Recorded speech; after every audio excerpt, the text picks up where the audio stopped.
నమస్కారం BBC on టీవీకి స్వాగతం. ముందుగా ముఖ్యాంశాలు. ఏలేరు వరద బాధితులను అన్ని విధాలుగా ఆదుకుంటామన్న సీఎం చంద్రబాబు. ఎకరాకు 10,000 పరిహారం, శిథిలమైన ఇల్లు నిర్మాణానికి హామీ. ఆసియా పసిఫిక్ సభ్య దేశాల చైర్మన్ గా కేంద్ర మంత్రి రామ్మోహన్ నాయుడు. సింగపూర్ ప్రతిపాదనను ఏకగ్రీవంగా ఆమోదించిన మిగతా దేశాలు. ఏలేరు ఆధునీకరణను పట్టించుకోకపోవడంతో అన్నదాతలకు కష్టాలు. ఎకరాకు 25,000 పరిహారం ఇవ్వాలన్న పిసిసి అధ్యక్షురాలు షర్మిల. జీవీఎంసీ పరిధిలోకి భీమిలి రూరల్, ఆనందపురం, పద్మనాభం మండలాలు. పురపాలక శాఖ మంత్రికి లేఖ రాసిన మాజీ మంత్రి గంటా శ్రీనివాసరావు. రాష్ట్రానికి ఆపద్బాంధవులు ముఖ్యమంత్రి చంద్రబాబు నాయుడు, ఉప ముఖ్యమంత్రి కొణిదెల పవన్ కళ్యాణ్ అని ప్రకృతి వైపరీత్యాలలో వారు చేసిన సేవలు మరువలేనివని కోనసీమ జిల్లా రామచంద్రాపురం తెలుగు మహిళలు పేర్కొన్నారు. రామచంద్రపురం మున్సిపల్ ఆఫీస్ ఎదురుగా ముఖ్యమంత్రి చంద్రబాబు నాయుడు, ఉప ముఖ్యమంత్రి పవన్ కళ్యాణ్, మంత్రి నారా లోకేష్ చిత్రపటాలకు పాలాభిషేకం నిర్వహించి దిష్టి తీసి గుమ్మడికాయలు పగలగొట్టారు. ఈ సందర్భంగా సుంకర్ పావని మాట్లాడుతూ జనసేన పార్టీ అధినేత ఉప ముఖ్యమంత్రి పవన్ కళ్యాణ్ స్ఫూర్తితో పలు సేవా కార్యక్రమాలు చేపడుతున్నామని, ఈ క్రమంలో పేదలకు నిత్యావసర వస్తువులు పంపిణీ చేసినట్లు వెల్లడించారు. వరదల వల్ల నష్టపోయిన బాధితులకు ముఖ్యమంత్రి చంద్రబాబు నాయుడు, ఉప ముఖ్యమంత్రి పవన్ కళ్యాణ్ అందిస్తున్న సేవలు ప్రశంసనీయమని కొనియాడారు. రాజేశ్వరి మాట్లాడుతూ మా తాతయ్య కోక నరసింహారావు నాయుడు తిమ్మాపురం ప్రాంతంలో స్కూల్ కోసం ఎకరా భూమిని ఇచ్చారని, అదేవిధంగా సోదరుడు సుబ్రహ్మణ్య స్వామి ఆలయాన్ని నిర్మించారని, తాము లేడీస్ క్లబ్లో కళ్యాణ వేదిక నిర్మించామని తెలిపారు. సమాజంలో సేవలందించేందుకు తమ కుటుంబం ఎల్లప్పుడూ ముందుంటుందని పేర్కొన్నారు. ఈ కార్యక్రమంలో జనసేన నాయకులు doctor Kiran, Duggana Babji, Adabala Satyanarayana, doctor CH Ravikiran తదితరులు పాల్గొన్నారు. గత వారం నుంచి కూడా విజయవాడ మహానగరంలో ఎంత వరద వచ్చిందో మనందరం కూడా చూసాం. చాలా ప్రజలందరూ కూడా, విజయవాడ నగర ప్రజలందరూ కూడా ఈ వరదలో తీసుకుపోతే ఏమైపోతారని మనందరం కూడా చాలా పోయి చాలా ఇదిగా ఫీల్ అయ్యాము. ఒకటి ఏంటంటే, వరద రావడం అనేది చాలా విపత్తది, పెద్ద ప్రమాదమే. కానీ వచ్చినా కూడా ఈరోజు చంద్రబాబు నాయుడు గారు ప్రభుత్వం ఉండబట్టి ఈ ప్రభుత్వంలో ఎన్నో పనులు ఆయన చేసుకుంటున్నారు కనుక, గతంలో ఉరువు తుఫాను చూసాం, అదే విశాఖపట్నంలో, అది 10 రోజుల్లో మొత్తం చక్కబెట్టేసి ఆయన రాగలిగారు. అంటే అంత మంచి నాయకుడు ఎన్నుకోవడం ప్రజలందరూ అదృష్టం. ఈరోజు రామచంద్రపురం నియోజకవర్గంలో పాలాభిషేకం చంద్రబాబు నాయుడు గారికి చాలా అదృష్టం. ఎందుకంటే మన ముఖ్యమంత్రి నారా చంద్రబాబు నాయుడు గారికి, అలాగే పవన్ కళ్యాణ్ గారికి, అలాగే మన ఆర్థిక శాఖ మంత్రివర్యులు వాసిరెడ్డి సుభాష్ గారికి ప్రభుత్వం అందరూ కూడా, నియోజకవర్గ మహిళలందరూ కూడా వాళ్ళకి ధన్యవాదాలు తెలపాలి. ఎందుకంటే ఈరోజు మాకు మొత్తం విజయవాడ అంతా కూడా బీభత్సం అయిపోయి వరద నీటిలో ఉన్న ప్రజల్ని చంద్రబాబు నాయుడు గారు మోకాళ్ళు నీటిలో వెళ్ళి అయినా నేనున్నాను, మీకు అండదండగా నేను ఉంటాను అని ప్రజల్ని ప్రోత్సహించి ధైర్యం చెప్పిన ఎవరైనా ఏకాంక నాయకుడు ఉన్నారంటే అది చంద్రబాబు నాయుడు గారే. ఆయుష్మాన్ భారత్ ఆరోగ్య బీమా పథకం ఇకపై దేశంలో 70 ఏళ్లు ఆ పైబడిన వయసు వారందరికీ వర్తించనుంది. ఆదాయంతో సంబంధం లేకుండా ఆ వయసు వారంతా అర్హులవుతారు. ప్రధాని మోడీ అధ్యక్షతన జరిగిన కేంద్ర కేబినెట్ సమావేశం ఆమోద ముద్ర వేసింది. ఈ భేటీలో తీసుకున్న నిర్ణయాలను కేంద్ర మంత్రి అశ్విని వైష్ణవ్ మీడియాకు తెలిపారు. ఆయుష్మాన్ భారత్ లో తాజా నిర్ణయంతో పాటు దాదాపు 6 కోట్ల మంది సీనియర్ సిటిజన్లకు లబ్ధి కలుగుతుందన్నారు. వారి సామాజిక ఆర్థిక స్థితితో సంబంధం లేకుండా ఏడాదిలో 5 లక్షల వరకు ఉచిత వైద్య సౌకర్యం పొందవచ్చన్నారు. ఇప్పటికే ఈ పథకం వర్తిస్తున్న కుటుంబాల్లోని 70 ఏళ్లు ఆ పైబడిన వారుంటే వారికి అదనంగా ఏడాదికి 5 లక్షల బీమా సౌకర్యం కల్పిస్తారు. ఆసియా పసిఫిక్ సభ్య దేశాల చైర్మన్ గా కేంద్ర పౌర విమానయాన శాఖ మంత్రి కింజారపు రామ్మోహన్ నాయుడు ఎన్నికయ్యారు. ఢిల్లీలో జరుగుతున్న 2వ ఆసియా పసిఫిక్ మంత్రుల స్థాయి సదస్సులో ఆయన ఎన్నిక ఏకగ్రీవంగా జరిగింది. రామ్మోహన్ నాయుడు పేరును సింగపూర్ ప్రతిపాదించగా భూటాన్ బలపరిచింది. మిగతా సభ్య దేశాలన్నీ ఆమోదం తెలపడంతో ఆయన ఎన్నిక ఏకగ్రీవమైంది. ఈ సందర్భంగా ఆయన మాట్లాడుతూ దేశం తరపున దక్కిన ఈ గౌరవాన్ని తాను బాధ్యతగా స్వీకరిస్తానని పేర్కొన్నారు. విమానయాన రంగాన్ని సాధారణ ప్రజలకు మరింత అందుబాటులోకి తీసుకురావడంతో పాటు సభ్య దేశాల మధ్య రాకపోకలను సులభతరం చేసేందుకు తన వంతు కృషి చేస్తారని చెప్పారు. ఎస్సీ వర్గీకరణపై సుప్రీంకోర్టు ఇచ్చిన తీర్పు రాజ్యాంగ విరుద్ధమని కేంద్ర ప్రభుత్వం కుట్రపూరితంగా దళితుల్లో విభేదాలు సృష్టించడానికి ఎస్సీ వర్గీకరణను తీసుకువచ్చిందని ఎస్సీ వర్గీకరణ వ్యతిరేక పోరాట కమిటీ నాయకులు ఇసుకపట్ల రాంబాబు, మర్రి బాబ్జీ, తాళ్ళూరి విజయకుమార్ విమర్శించారు. వర్గీకరణ ఆపేంత వరకు తాము ఉద్యమిస్తూనే ఉంటామని స్పష్టం చేశారు. రాజమండ్రిలోని గోకవరం బస్టాండ్ వద్ద అంబేద్కర్ విగ్రహానికి పూలమాలలు వేసి నివాళులు అర్పించిన నాయకులు కలెక్టరేట్ వరకు ర్యాలీ నిర్వహించి కలెక్టర్కు వినతి పత్రం సమర్పించారు.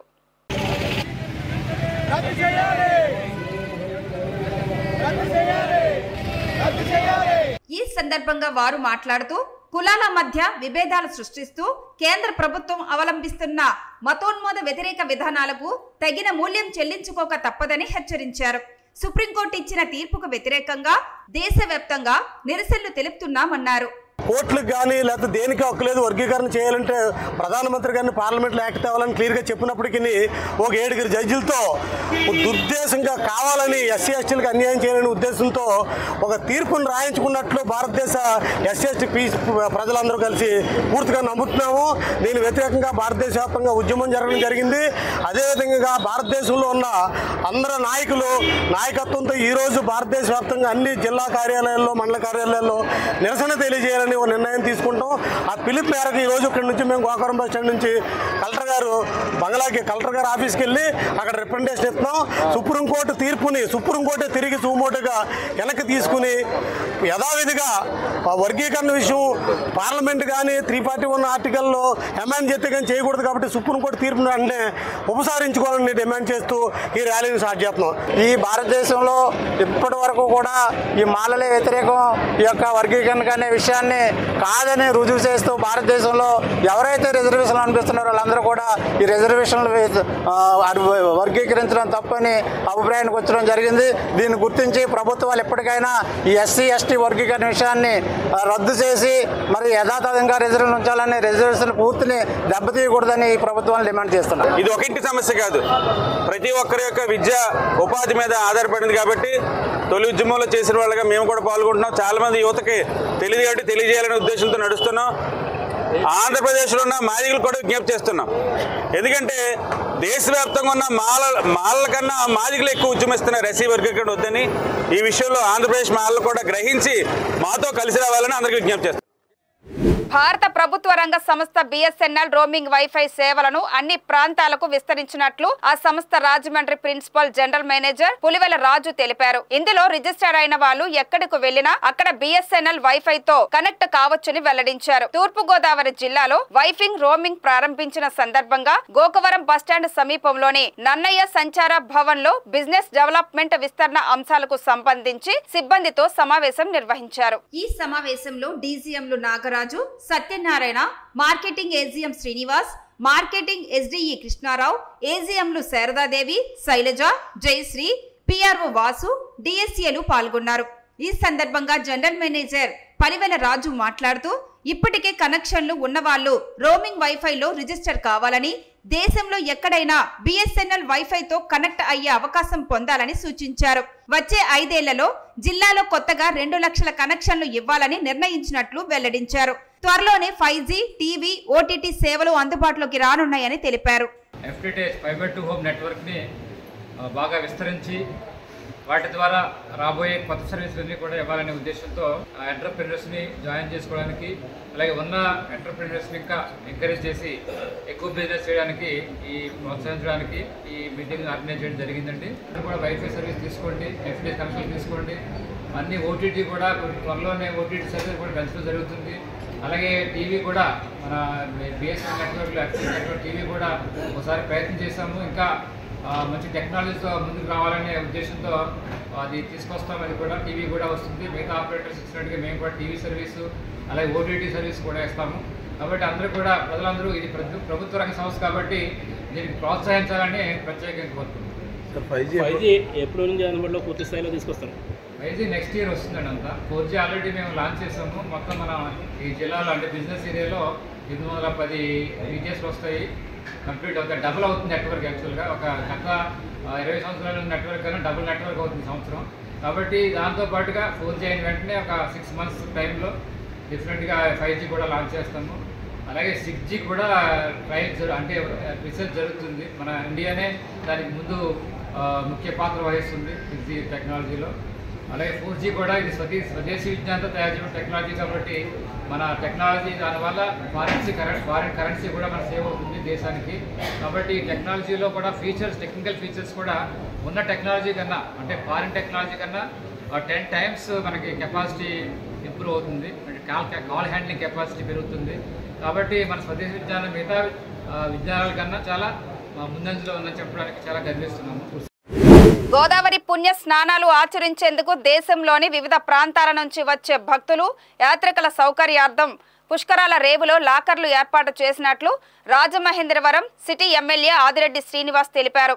రాజమండ్రి పుష్కరాల రేవులో రూడా ఆధ్వర్యంలో ఏర్పాటు చేసిన 30 లాకర్స్ ను అధికారులతో కలిసి ఆయన ప్రారంభించారు.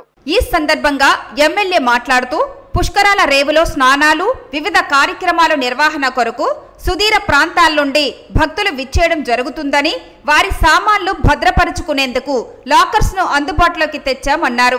గోదావరి వరద ఉధృతి ఎక్కువగా ఉండడంతో రెండో ప్రమాద హెచ్చరికలను ధవళేశ్వరం బ్యారేజీ వద్ద జారీ చేయడం జరిగిందని ప్రజలు అప్రమత్తంగా ఉండాలని తెలియజేశారు. గోదావరి వరద ఉధృతిని గమనించి వినాయక నిమజ్జనం కార్యక్రమాన్ని మరో 2 రోజుల పాటు పొడిగించుకోవాలని నిర్వాహకులకు సూచించారు.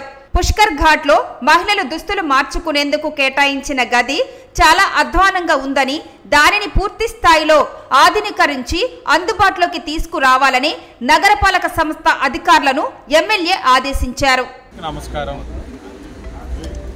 రుడా పరిధిలో ఏదైతే కొన్ని పనులు చేస్తున్నారో దాంట్లో ప్రధానంగా లాకర్ సిస్టమ్ పుష్కరాల రేవులోని భక్తులు ఇక్కడ స్నానం ఆచరించడానికి వచ్చినా లేకపోతే వివిధ కార్యక్రమాల కోసం వచ్చినప్పుడు వారి యొక్క వస్తువులన్నీ పెట్టుకోవడానికి ప్రాపర్ లాకర్ సిస్టమ్ లేకపోవడం గుర్తించి రుడా నుంచి ఆ వర్క్ని పెట్టడం కంప్లీట్ అయ్యింది.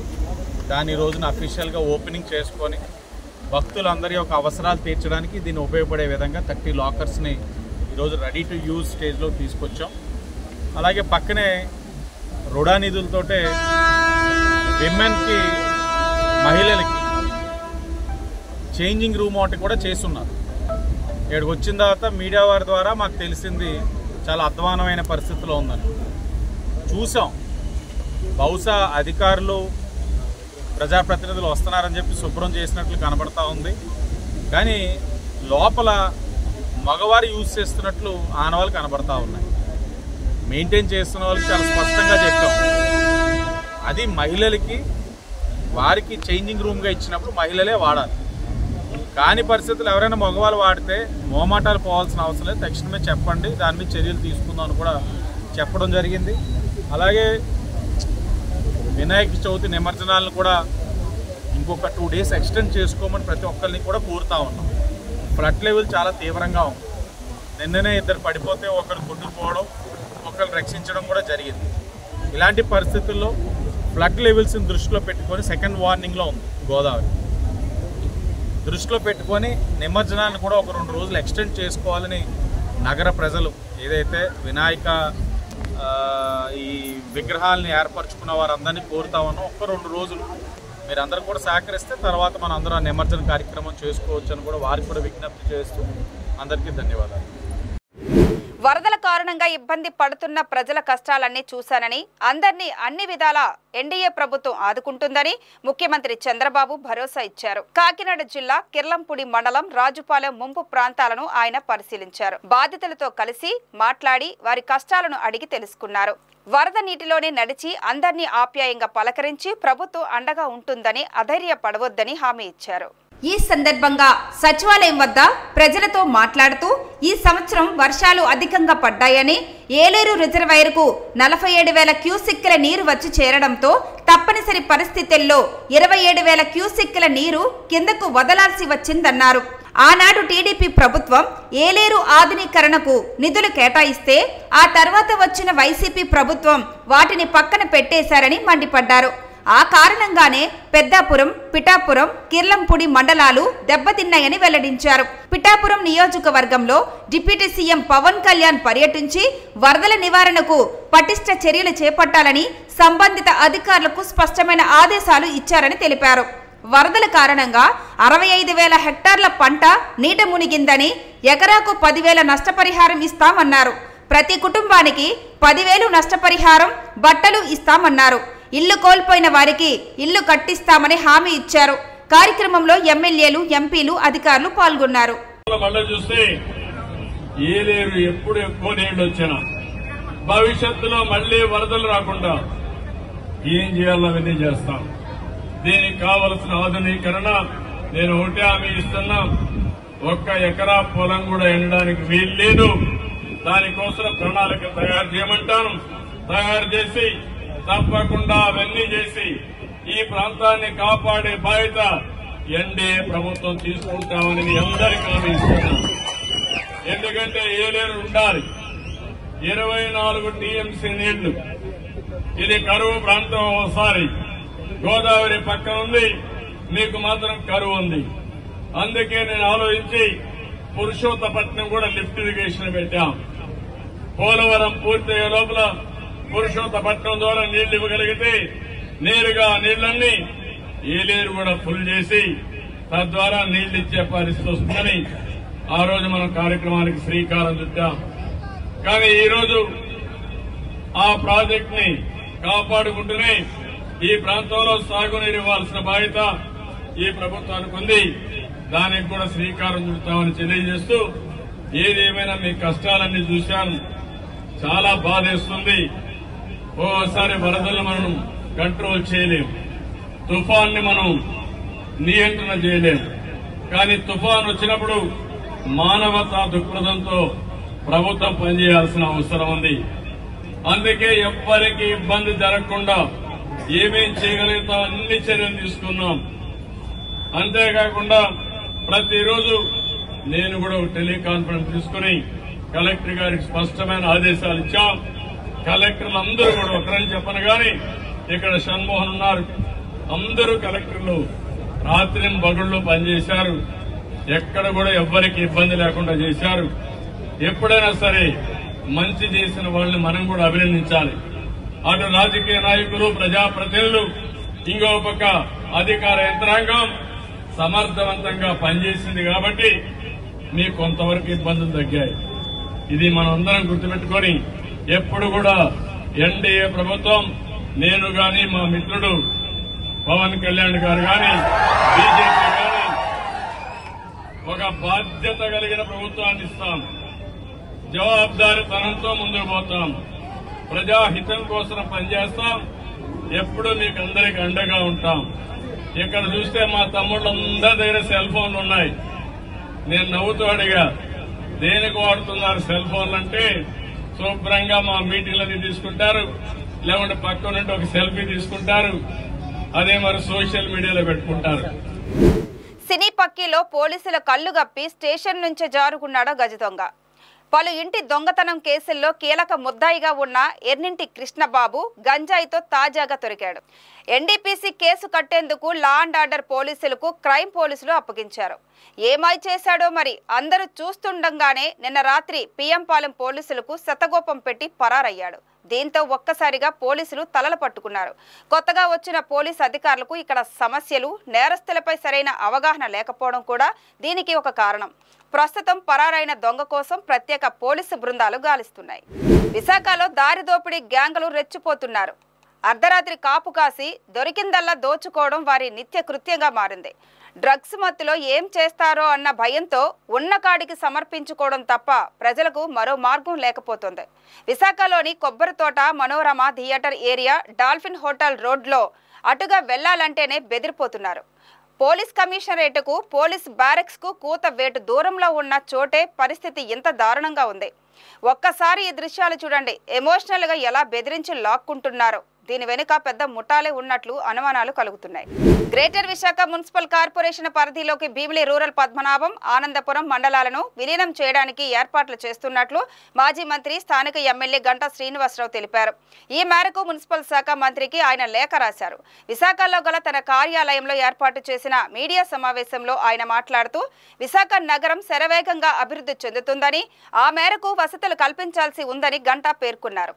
భోగాపురం విమానాశ్రయం ప్రారంభమయ్యే నాటికి మెట్రో ప్రాజెక్టుకు సంబంధించి రూపురేఖలు వస్తాయని తెలిపారు. అలాగే భీమిలి పట్టణంలో రోడ్ల విస్తరణకు స్థానికులతో మాట్లాడుతున్నట్లు చెప్పారు. నగరంలో ఆక్రమణలు తొలగింపుకు హైడ్రా లాంటి సంస్థను ఏర్పాటు చేయాలని తాను భావిస్తున్నట్లు గంటా వెల్లడించారు. అందరికీ నమస్కారం. యాక్చువల్గా ఒక 1 వీక్ నుంచి అనుకుంటా ఉన్నాం మీతో మాట్లాడదామని చెప్పని. అయితే అనుకోకుండా ఏదైతే విజయవాడ ఫ్లడ్స్ ఎవరు కూడా ఎక్స్పెక్ట్ చేయని విధంగా రావటం, దాంట్లో అందరూ కూడా బిజీ కావటం, అందువల్ల అది పోస్ట్పోన్ అవుతూ వచ్చింది. ఈరోజు ప్రధానంగా 2 అంశాలపైన, ఒకటి జీవీఎంసీ సంబంధించి ఏదైతే గతంలో కార్పొరేషన్గా ఉన్నది గ్రేటర్ వైజాగ్ మున్సిపల్ కార్పొరేషన్ ఎలాగైందో అప్పుడు 2014-19 మధ్య భీమిలి నియోజకవర్గంలో కొన్ని గ్రామాలు, ఒక 5 గ్రామాలని, కాపులపాడ, నగరపాలెం, అవన్నీ మొత్తం 5 గ్రామాలని ఆ రోజు జీవీఎంసీలో విలీనం చేయటం. అంతకుముందు భీమిలి మున్సిపాలిటీ అలాగే అనకాపల్లి మున్సిపాలిటీ ఆ చుట్టుపక్కల ఉన్న గ్రామాలు అవన్నీ కలిపి అప్పుడు గ్రేటర్ వైజాగ్ చేయటం, ఇవన్నీ మనకు గుర్తున్నాయి. ఒక పక్క మొత్తం కూడా ఈ పట్టణీకరణ ఏదైతే అర్బనైజేషన్ ఫాస్ట్గా అవుతూ ఉందో అందులో భాగంగా ఎస్పెషల్లీ ఈరోజు ఆంధ్రప్రదేశ్లో విశాఖపట్నానికి ఎక్కువ స్కోప్ ఉంది గ్రోత్కి. తొందరలో మనకి భోగాపురం ఇంటర్నేషనల్ ఎయిర్పోర్ట్ కూడా స్టార్ట్ కాబోతూ ఉంది. మొన్నే మనం సెంట్రల్ మినిస్టర్ గారి స్టేట్మెంట్ కూడా చూసాం.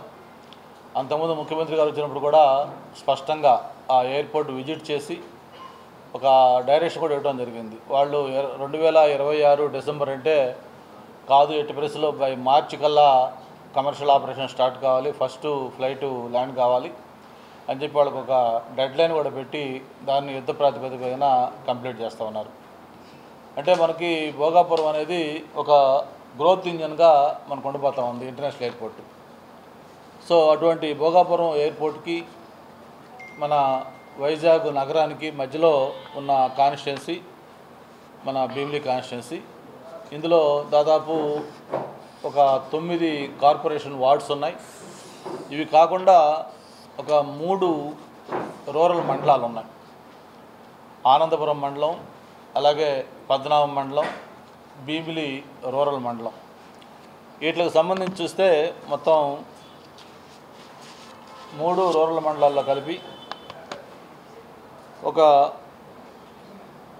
64 పంచాయతీలు ఉన్నాయి. మొత్తం ఆనందపురంలో 26 పంచాయతీలు, పద్మనాభం మండలంలో 22 పంచాయతీలు, భీమిలిలో 16 పంచాయతీలు. మొత్తం ఈ 64 పంచాయతీలు కలిపి దాదాపు 2 లక్షల జనాభా, 1.25 లక్షల ఓటర్లు ఉన్న ఈ ప్రాంతం. సరే, దీన్ని మొన్న మున్సిపల్ మినిస్టర్ గారు నారాయణ గారు విశాఖపట్నం పర్యటనకు వచ్చినప్పుడు ఆయనతో కూడా మాట్లాడిన తర్వాత ఎప్పటి నుంచో కూడా ఈ ప్రతిపాదనలు ఉన్నాయి. ఈ కార్పొరేషన్లో ఈ మండలాలు కూడా కల్పిస్తే బాగుంటుంది. ఎందుకంటే భీమిలి కలిసింది, అలాగే మధురవాడ అంతా కూడా కలిసి ఉంది. ఇట్లా మధ్యలో దానికి అడ్జసెంట్గా ఉన్న అటు ఇటు కొన్ని మండలాల్లో కూడా మెజారిటీ పేరుకి రూరల్ మండలాలు ఉన్నాయి, కానీ ఫర్ ఆల్ ప్రాక్టికల్ పర్పస్ అవన్నీ కూడా కార్పొరేషన్ లిమిట్స్లో ఉన్నట్లే.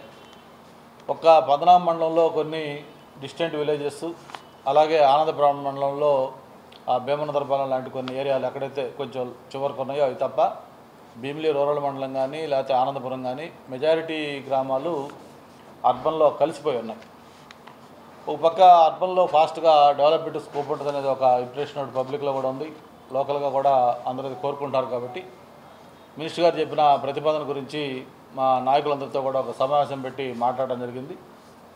నేను ఎక్స్పెక్ట్ చేసేదానికంటే అనూహ్యంగా యాక్చువల్ పద్మనాభం మండలం కొంచెం రెసిస్టెన్స్ వస్తుందేమో, వాళ్ళకు కొంత ఇన్కన్వీనియంట్గా ఉంటుందేమో అని చెప్పని అనుకోవడం జరిగింది. కానీ యునానిమస్గా పద్మనాభం మండల నాయకులు అందరూ కూడా ఏకగ్రీవంగా మా మండలం మొత్తాన్ని కలపండి సార్ అని చెప్పిన వాళ్ళు స్వచ్ఛందంగా వాళ్ళు ముందుకు వచ్చారు. ఆనందపురంలో అలాగే భీములూరులో మండలం కూడా ఒకరిద్దరు వాళ్ళకున్న చిన్న డౌట్స్ వాళ్ళ కన్సర్న్ వాళ్ళు ఎక్స్ప్రెస్ చేశారు. ఏంటంటే ప్రధానంగా ఎన్ఆర్జీఎస్ వర్కులు మాకోటి రూరల్లో పెద్ద ఎత్తున అవుతున్నాయి సార్, అవి కొంచెం ఎఫెక్ట్ అవుతాయి కాబట్టి దానికి ఏదైనా ఆల్టర్నేటివ్ కింద ఏమన్నా చేస్తే బాగుంటుంది, అది ఒకటి ఆలోచించండి అని చెప్పని. రెండోది ప్రధానంగా వాళ్ళకున్న ఒక అప్రహెన్షను, కార్పొరేషన్లో కలిస్తే అన్నీ బాగుంటాయి సార్, అంతా ఓకే, కానీ పన్నులు ఈ ట్యాక్సెస్ ఎక్కువ పడతాయి మాకు అనేది ఒక భయం ఒకటి ఉంది సార్ అనేది ఒక అప్రహెన్షన్ ఒకటి ఉంది. ఈ రెండింటి మీద కూడా వాళ్ళతో డీటెయిల్గా మాట్లాడడం జరిగింది. విశాఖలోని అరుదైన ఎర్రమట్టి దిబ్బలను ఆనుకొని నేరెళ్లవలస గ్రామంలో హౌస్ బిల్డింగ్ సొసైటీకి అక్రమంగా కేటాయించిన భూములపై ప్రభుత్వం స్పందించింది. భీమిలీపట్నం మ్యూచువల్ ఎయిడెడ్ కోఆపరేటివ్ సొసైటీ గత ప్రభుత్వం జరిపిన భూ కేటాయింపులపై సమగ్రంగా సహేతుకంగా అధ్యయనం చేసి నివేదిక ఇవ్వాలని జిల్లా కలెక్టర్ను ఆదేశించింది. సదరు కేటాయింపులను రద్దు చేయాలంటూ జనసేన కార్పొరేటర్ పీతల మూర్తి యాదవ్ అభ్యర్థన మేరకు ప్రభుత్వం స్పందించింది. సర్వే నెంబర్ 118/5A 250 ఎకరాలకు పైగా భూములు కేటాయించారు. ఇవన్నీ ఎర్రమట్టి దిబ్బల ప్రాంతంలోనే ఉన్నాయని జనసేన కార్పొరేటర్ మూర్తి యాదవ్ ప్రభుత్వానికి తెలిపారు. వారసత్వ సంపదగా ఉన్న ఎర్రమట్టి దిబ్బల పరిరక్షణ ఇప్పటికైనా జరగాలని మూర్తి యాదవ్ డిమాండ్ చేస్తున్నారు. పెందుర్తి మండల కేంద్రంలో డిగ్రీ కాలేజీ ఏర్పాటుకు Anakapalli MP CM Ramesh Naidu, MLA Panchakarla Ramesh Babu కృషి చేయాలని విశాఖ మార్కెట్ కమిటీ మాజీ చైర్మన్ గుంటూరు వెంకట నరసింహారావు విజ్ఞప్తి చేశారు. పెందుర్తిలో ఆయన మీడియాతో మాట్లాడుతూ 1979లో ఆనాటి ప్రముఖులు ఎస్ఆర్ఎస్ అప్పలనాయుడు, ద్రోణంరాజు సత్యనారాయణ, పీలా మహాలక్ష్మి నాయుడు, గుంటూరు రామారావు తదితరులు నాటకాలు వేసి నిధులు పోగు చేసి పెందుర్తిలో జూనియర్ కాలేజీ ఏర్పాటు చేశారని గుర్తు చేశారు. అప్పటి నుండి నేటి వరకు డిగ్రీ కాలేజీల కోసం నాయకులు ఎవరూ ప్రయత్నాలు చేయలేదని పేర్కొన్నారు. 1.5 ఓట్లు, సుమారు 3 లక్షల జనాభా గల పెందుర్తిలో డిగ్రీ కాలేజీ లేకపోవడం విచారకరం అన్నారు. ఇప్పటికైనా ఎంపీ, ఎమ్మెల్యే కృషి చేసి పెందుర్తిలో డిగ్రీ కాలేజీని ఏర్పాటు చేయించాలని గుంటూరు వెంకట నరసింహారావు విజ్ఞప్తి చేశారు. ఈరోజు ఈ పత్రికా విలేకరు సమావేశానికి వచ్చిన ప్రత్యేక పత్రికా విలేకరులందరికీ హృదయపూర్వక నమస్కారం తెలియజేసుకుంటూ, మన పెందుర్తి నియోజకవర్గంలో సుమారు నా చిన్నప్పటి నుంచి కూడా 1వ తరగతి నుంచి 6వ తరగతి వరకే ఉండేది, 10వ తరగతి వరకే ఉండేది. మరి ధర్మిళ అప్పట్లో 1979లో స్వర్గీయ నటశేఖర కృష్ణ గారు చేతుల మీదుగా ఓపెన్ చేయించడం జరిగింది. దానిలో ముఖ్య పాత్ర పోషించింది స్వర్గీయ ఎస్ఆర్ఎస్ అప్పలనాయుడు గారు, అప్పటి మంత్రి, అదేవిధంగా ద్రోణంరాజు సత్యనారాయణ గారు, అప్పటి కాలేజీ చైర్మన్ గుంటూరు రామారావు గారు, చినమేళ్ళ అప్పారావు గారు, అనేక మంది నాయకులు ప్రోత్సాహంతో అప్పట్లో కృష్ణ గారు మరి కాలేజీ ఓపెన్ చేయడానికి వచ్చి ఆ రోజు ఓపెన్ చేయడం జరిగింది. ఆ ఓపెన్ చేయడానికి కూడా కాలేజీ నిధులు ఉండాలి, ఉంటే కానీ మేము అంటే అప్పుడు స్వర్గీయ ఎస్ఆర్ఎస్ అప్పలనాయుడు గారు మహామంత్రి తిమ్మరస నాటకం సుమారు వారం రోజులు సినిమా సెట్టింగ్లతో వేసి డొనేషన్స్ కలెక్ట్ చేశారు, టికెట్స్ అమ్మి. పెందుర్తిలో చాలామంది నాయకులందరూ కూడా ఆళ్ళప్పలనాయుడు గారు, పీలా మహాలక్ష్మి గారు, సాంబశివరావు గారు, అనేక మంది దొగ్గాకి గారు అవునాయండి, అనేక మంది పెందుర్తి మండలంలో ఉన్న నాయకులందరూ కూడా ఆ యొక్క మహామంత్రి తిమ్మరస నాటకం ఆడి అందులో వచ్చిన డబ్బులతోటి కాలేజీ కట్టడం జరిగింది. అప్పటి నుంచి ఈ రోజు వరకు కూడా ఎంతోమంది మంత్రులు అయ్యారు, ఎమ్మెల్యేలు అయ్యారు, ఎంపీలు అయ్యారు. కానీ పెందుర్తి మండలం సుమారు ఇప్పటికి నాకు తెలిసి 1,80,000 ఓటర్లు ఉన్నది. అంటే సుమారు జనాభా అయితే 3 లక్షల మంది ఈ పెందుర్తి మండలంలో జీవిస్తున్నారు. విద్యార్థి దశలో ఉన్న వాళ్ళందరూ కూడా చాలా ఇబ్బందులు పడుతున్నారు ఇక్కడ డిగ్రీ కాలేజీ రాకపోవడం వల్ల. ఇక్కడ డిగ్రీ చదవకపోవడం వల్ల వైజాగ్ వెళ్ళి Bollai college, Krishna college, AVN college, అనేక ప్రైవేట్ కాలేజీలకు వెళ్ళి ఆశ్రయిస్తున్నారు. దీని గురించి ఎప్పుడు ఎంతమంది ఎమ్మెల్యేలు వచ్చినా కాలేజీ డిగ్రీ కళాశాల తేకపోవడం చాలా బాధాకరమైన విషయం. మరి అదేవిధంగా మరి పక్కనే మరి సబ్బవరం మండలంలో మహా అయితే 50-60 వేల మంది జనాభాను డిగ్రీ కాలేజ్ సంపాదించుకున్నారు. మనకు కూడా స్థలాలు ఉన్నాయి. డిగ్రీ కాలేజీ కాదు కదా, అనేక యూనివర్సిటీ పెట్టేందుకు ఖాళీ స్థలం చాలా ఉంది మన వెంకటాద్రి కొండ దిగున. అదన్నీ కూడా ఆక్యుపేషన్స్ అయిపోతున్నాయి. దయచేసి మనం ఒక యూనివర్సిటీ పెందుర్తి కాలేజీని ఒక డిగ్రీ కాలేజ్ చేసి డిగ్రీ కాలేజ్ నుంచి యూనివర్సిటీ చేస్తే బాగుంటుంది. ఇక్కడ విద్యార్థులందరూ కూడా ప్రతి దాని మీద నెగిటివ్గా అన్ని పనుల మీద చేస్తారు. కానీ ఈ కాలేజీ విషయంలో ఏఎఫ్ఎస్ ఈ విద్యార్థి సంఘాలు ఉన్నాయి.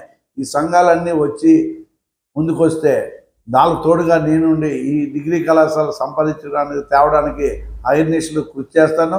అదేవిధంగా ఇక్కడ ఉన్న ఎంపీ సీఎం రమేష్ కానీ పంచకల్ రమేష్ కానీ ఎమ్మెల్యేగా ఉన్న టైంలోనే వస్తే పిల్లలు విద్యార్థులందరూ కూడా పూర్వ విద్యార్థులందరూ కూడా చెప్పుకుంటారు మీ గురించి అని చేత తక్షణమే దీని మీద ఆలోచన చేయండి. సీఎం రమేష్ గారు, ఎంపీ గారు, మన రమేష్ బాబు గారు అందరూ కలిసి ఆలోచన చేసి దీని డిగ్రీ కళాశాల అతి త్వరలో వచ్చి కాలానికి డిగ్రీ కళాశాల పెట్టే విధంగా ట్రై చేయాలని చెప్పి వీళ్ళందరితోటి కూడా నేను కూడా నడిచి ఈ కాలేజీ తేవడానికి అహర్నిశలు కృషి చేస్తానని చెప్పి మీ అందరికీ తెలియజేసుకుంటున్నాను. ఏలేరు ప్రాజెక్టును గత 10 ఏళ్లుగా పాలకులు ఆధునీకరించకపోవడంతో అన్నదాతలకు తీవ్ర నష్టం కలిగిందని పిసిసి అధ్యక్షురాలు షర్మిలారెడ్డి ఆరోపించారు. కాకినాడ జిల్లా పెద్దాపురం మండలం గుడివాడ గ్రామంలో నీట మునిగిన పంట పొలాలను ఆమె పరిశీలించారు. రైతులతో మాట్లాడి పంట నష్టం గురించి అడిగి తెలుసుకున్నారు. అనంతరం ఆమె మీడియాతో మాట్లాడుతూ ఏలేరు కాలువ అభివృద్ధిని జగన్ చంద్రబాబు పట్టించుకోలేదని విమర్శించారు.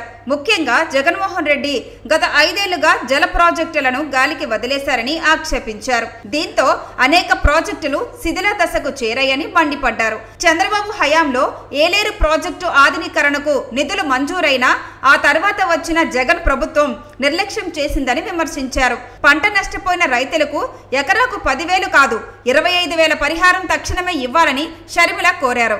ఒక్కో రైతు ఎకరాలకు 30,000కు పైగా నష్టపోయారని పేర్కొన్నారు. విజయవాడ ఏలేరు వరద బాధితులకు రైళ్ల ద్వారా త్రాగునీరు అందించాలని ఆమె కేంద్ర ప్రభుత్వాన్ని డిమాండ్ చేశారు. జగన్మోహన్ రెడ్డి గారు కారణం దీనికి. జగన్మోహన్ రెడ్డి గారు మేము కాంట్రాక్ట్ ఇస్తే దాన్ని ఆనర్ చేయలేదు, క్యాన్సిల్ చేశారు. పోనీ ఆయన వేరే పనులు చేశారా అంటే చేయలేదు, కాబట్టే ఈ ముప్పు వచ్చింది అని చంద్రబాబు గారు చెప్తున్నారు. మరి దీన్ని జగన్మోహన్ రెడ్డి గారు ఏం సమాధానం చెప్తారో చెప్పాలి. జగన్మోహన్ రెడ్డి గారిని అడుగుతున్నాం. రాజశేఖర రెడ్డి గారు జలయజ్ఞంలోని ప్రాజెక్టులు ఆయన 54 ప్రాజెక్టులు జలయజ్ఞంలో మొదలు పెడితే 42 ప్రాజెక్టులు ఇంకా మిగిల్చి వెళ్తే ఆ 42 ప్రాజెక్టులని 6 నెలల్లోనే పూర్తి చేస్తానన్నాడు జగన్మోహన్ రెడ్డి గారు. అవి పూర్తి చేయకపోగా ఉన్న ప్రాజెక్టులను కూడా కనీసం మెయింటెనెన్స్ కూడా చేసింది కాదు జగన్మోహన్ రెడ్డి గారి ప్రభుత్వం. ఇక్కడ రైతులు చెప్తున్నారు ఒక్క వర్క్ కూడా జరగలేదు, గత 10 సంవత్సరాలుగా కూడా జరగలేదు. చంద్రబాబు గారు చేయలేదు, జగన్మోహన్ రెడ్డి గారు చేయలేదు. కాలువ సైజు తగ్గిపోయింది, కూడికలు తీయలేదు, మోడర్నైజేషన్ చేయలేదు, కనీసం గేట్స్ మెయింటెనెన్స్ కూడా చేయలేదు. జగన్మోహన్ రెడ్డి గారి హయాంలో అన్నమయ్య గేటు తేలిపోతున్నా చూసాం. కనీసం ఇంట్లో ఏసీలకు కూడా మెయింటైన్ చేసుకుంటాం యాన్యువల్ మెయింటెనెన్స్ కింద. కనీసం ఆ మేరకు కూడా ఖర్చు పెట్టలేదు జగన్మోహన్ రెడ్డి గారి ప్రభుత్వం. ఇప్పుడు చంద్రబాబు గారు ముఖ్యమంత్రి అయ్యారు. బొడమేరు చూస్తున్నాం. చంద్రబాబు గారు జగన్మోహన్ రెడ్డి గారు ముఖ్యమంత్రులు 5 సంవత్సరాలు ఉన్నారు. కానీ బొడమేరు కారణంగా ఈరోజు విజయవాడ అంతా వరదైపోయింది. కారణం ఎవరా అని చూస్తే ఎన్క్రోచ్మెంట్స్ ని క్లియర్ చేయనందుకు ఈరోజు బుడమేరు ట్రాజెడీని చూస్తున్నాం. మరి వీటన్నిటికీ కారణం ఎవరు? అధికారంలో ఉన్న పాలకులు. రాజశేఖర రెడ్డి గారు శంకుస్థాపన చేస్తే ఏలేరు రిజర్వాయర్ కి కనీసం అది కూడా పూర్తి చేసే సామర్థ్యం లేకపోయింది తర్వాత వచ్చిన ముఖ్యమంత్రులకి. మరి వీళ్ళని ఏమనాలి? ఎందుకు వీళ్ళని ఎన్నుకోవాలి? మళ్ళీ చెప్తున్నా, ఇప్పటికైనా మేలుకోండి. చేయాల్సిన పనులు మీరు చేస్తే రైతులకి ఇంత ఇబ్బందులు రావు. మేడం, మీరు వరద ప్రాంతాల్లో మీరు ఏ మాత్రం రిపేర్ వర్క్స్ చేస్తున్నాం. దీన్ని మెయింటైన్ చేస్తున్నాం. ఈ రోజు రైతులకు ఇంత కష్టం వచ్చుండేది కాదు. మళ్ళీ చెప్తున్నాం, చంద్రబాబు గారే చెప్తున్నారు 6 లక్షల రైతులు 6 లక్షల ఎకరాలలో పంట నష్టం జరిగింది అని. ప్రతి రైతు కనీసం 30,000 రూపాయలు ఖర్చు పెట్టానని చెప్తున్నాడు. ఇదే జిల్లాకు వచ్చారు 10,000 రూపాయలు ఇస్తామని చెప్పారు. కానీ చంద్రబాబు గారు 10,000 రూపాయలు సరిపోదంటున్నారు. రైతు కనీసం 25,000 25,000 ఇవ్వకపోతే మేము కనీసం అప్పులు కూడా తీర్చుకునే పరిస్థితిలో లేము అని చెప్తున్నారు. గత ప్రభుత్వం జగన్మోహన్ రెడ్డి గారు 4,000 కోట్ల రూపాయలు ప్రతి సంవత్సరం రైతుల పంట నష్టపరిహారం కోసం పక్కన పెడతామని చెప్పి రైతుల్ని మోసం చేశారు. మీరు మళ్ళీ అదే చేయకండి. రైతుల్ని ఆదుకుంటామని చెప్పారు, 10,000 ఇస్తామని చెప్పారు. దయచేసి దాన్ని 25,000 చేయకపోతే ఈ కౌలు రైతులు ఖర్చు పెట్టుకున్న రైతులకి ఇవ్వకపోతే వీళ్ళు కోలుకోవడం అసాధ్యం. మళ్ళీ చెప్తున్నాం, చంద్రబాబు గారికి కనీసం 6 లక్షల ఎకరాలలో పంట నష్టం అని మీరే చెప్తున్నారు. ప్రతి ఎకరాకి కనీసం 20,000 25,000 చంద్రబాబు గారు వెంటనే రైతు కౌలు రైతు ఏ రైతు అయితే ఖర్చు పెట్టుకున్నాడో ఆ రైతు చేతికి ఉండేటట్టు యంత్రాంగం చూడాలని చంద్రబాబు గారిని డిమాండ్ చేస్తుంది కాంగ్రెస్ పార్టీ. చంద్రబాబు ప్రభుత్వం ప్రజల పట్ల బాధ్యతాయుతంగా పనిచేస్తుందని కాకినాడ జిల్లా జగ్గంపేట ఎమ్మెల్యే జ్యోతుల నెహ్రూ స్పష్టం చేశారు. కెర్లంపూడి మండలం రాజుపాలెంలో వరద నీటితో ఇళ్లు మునిగిపోయిన బాధితులకు ఆయన బియ్యం, నిత్యావసర వస్తువులు అందజేశారు. ఆయన ఆదేశించినటువంటి ఆదేశం ప్రకారం ఇవాళ ఈ ఏదైతే 8-9 గ్రామాలు ఉన్నాయో ఈ గ్రామాల్లో ఉన్న వాళ్ళందరికీ కూడా ఫుడ్ గ్రైన్స్ ఇమీడియట్ గా అందివ్వండి. నిన్నటిదాకా వీలైనంత వరకు భోజనాలు పెట్టారు, చాలా సంతోషం. కానీ ఇప్పుడు ముందు వాళ్ళు ఎవరిళ్ళకి వాళ్ళు వెళ్తారు కాబట్టి ఆ ఇళ్లలో ఫుడ్ గ్రైన్స్ అందివ్వండి అని చెప్పడం. ఇవాళ అది ఇమీడియట్ గా ఆర్డీఓ గారు, నేను, ఇతర నాయకులు అందరూ, మా మండల ప్రెసిడెంట్ గారు అందరూ కూడా రావడం, ఇక్కడ లోకల్ లీడర్స్ ఆ పంపిణీ కార్యక్రమాన్ని ప్రారంభించడం. ఇక్కడ గతంలో ఎప్పుడో లేదు, ఆయన ఆదేశించారు సీఎం గారు. మా గొప్పతనం కాదు ఇది, ట్రాక్టర్ల మీద ఇంటింటికి పట్టుకెళ్ళి ఇవ్వండి అని చెప్పేశారు. అదే రకంగా ఇక్కడ నామినల్ గా ప్రారంభం అయితే నేను చేశాను. ఇప్పుడు మా నాయకులందరూ కలిసి ఇంటింటికి ట్రాక్టర్ మీద పట్టుకెళ్లే ఫుడ్ గ్రైన్స్ ఇవ్వడం జరుగుతుంది. 25 కేజీల బియ్యం. ఇక్కడ ఈ గ్రామానికి పశువులు రాజపాలెం కెర్లంపూడి మండలం అంతటికీ కలిసి 100 టన్నుల పశువులకు దానా కూడా తెప్పించడం జరిగింది. 1 రాజపాలెం, 2 వీరవరం, 3 భూపాలపట్నం, 3 దిక్కున పెట్టి ఆయా గ్రామాలన్నిటికీ కూడా ఇవ్వడం జరుగుతుంది.